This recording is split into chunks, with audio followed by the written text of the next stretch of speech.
هغه انسان ته کله هم دروغ مه ویا چاته چې ستا په دروغ ویلو هم اعتبار وي.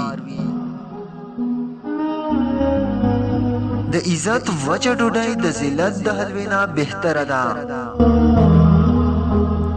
د بیوقوف په غاړې کې د ټلۍ ضرورت نشته.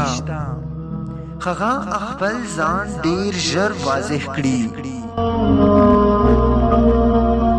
د انسان انسانیت حاله ختم شي کله چې هغه د نورو خلکو په غم خوشحالي شروع کړي. غیبت کول د کمزور انسان اخیری کوشش وي. کله چې د ماحول تریخوالی د وینې حصہ جوړه شي بیا د لهجو نه فوراً خواږه ختم شي.